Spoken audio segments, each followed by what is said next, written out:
के मोह करत कंचन के काया जान,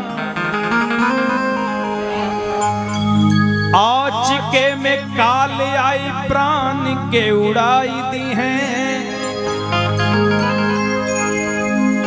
और परिवार के लोग खोनी खानी गढ़ा निखारे सुताई दी हैं। माटी के ऊपर नीचे माटी गिराई दी है।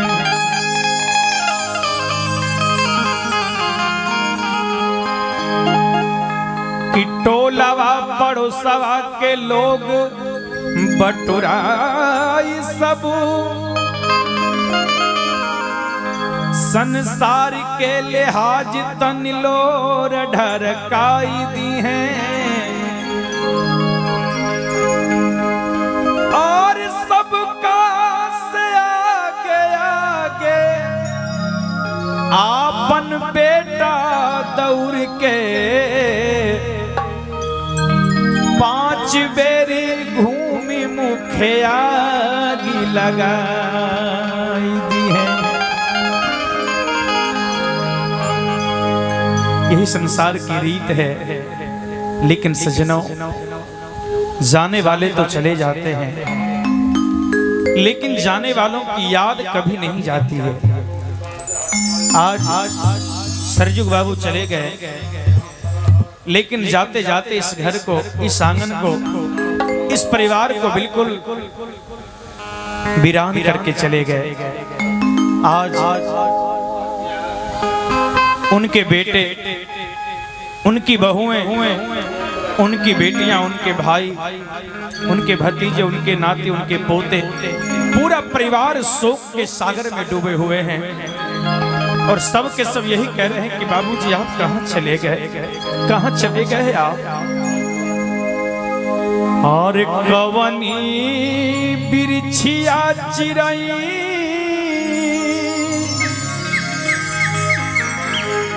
हर खोतवा लगौलू जाके,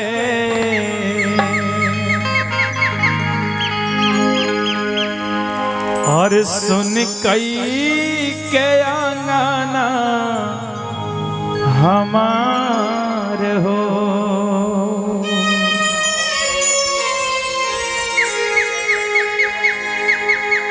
लेकिन और क्या कह रहे हैं, उनके बेटे कह रहे हैं कि बाबूजी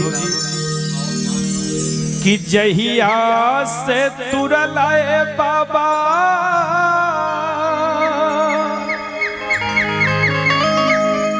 जिंदगी के डोरिया हो,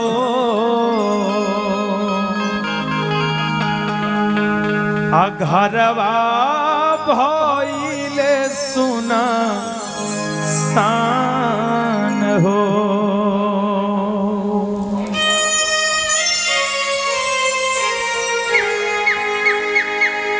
और जहिया से तुरलू बाबा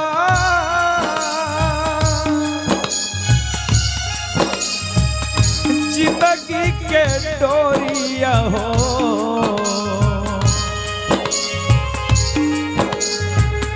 जहिया से तुरलू बाबा जिंदगी के डोरिया हो, घरवा भइले सुना सान हो, घरवा भइले सुना सान हो।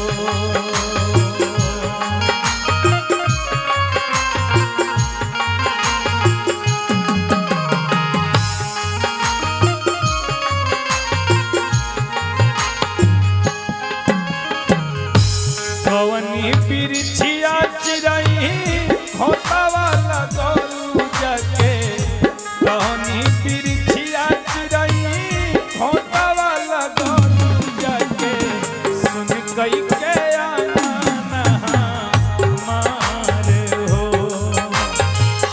उड़ गईला पखिया पासार हो।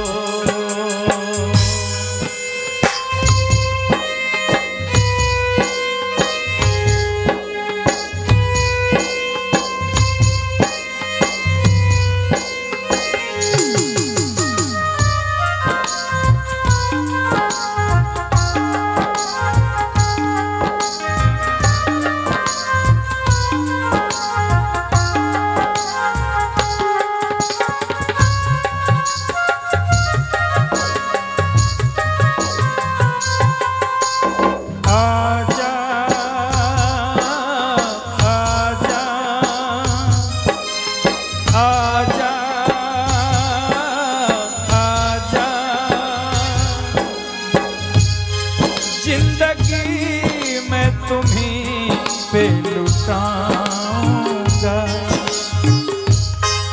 पूरे परिवार शोक के सागर में डूबे हुए हैं और कह रहे हैं कि बाबूजी आप कहाँ चले गए, कहाँ चले गए आप?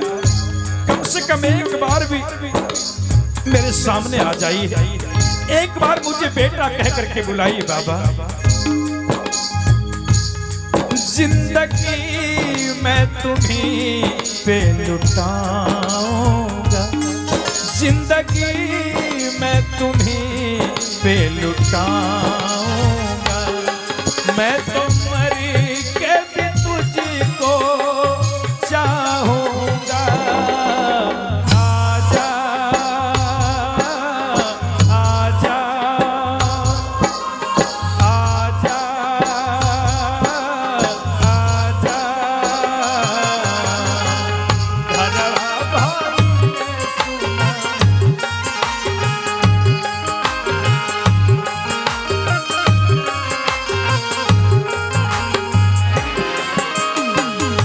बेटा कहता है बाबा बाबा आप कहाँ चले गए?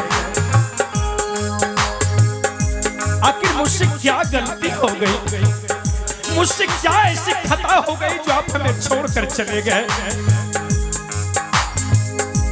नहीं आके डोरी तोड़ी चली गई चुपे चोरी। कौनी नगरिया कौने गाँव हो, खोजिले मन में बन में धाई धाई घर आंगन में। धरती आकाश से ठावे ठाव हो।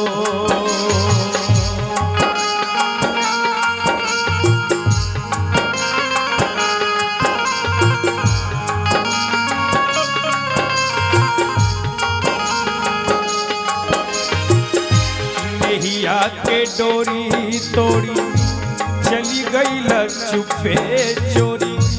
कौनी नगरिया कौने गाँव हो, खोजिले मन में बन में धाई धाई घर आंगन में। धरती आकाश से ठावे ठाव हो। देखे न पता गईला कहाँ न पता भइला, देखे न पता गईला कहाँ न पता भइला।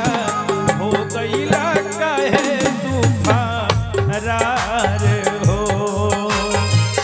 सुन गई के आना ना मार हो।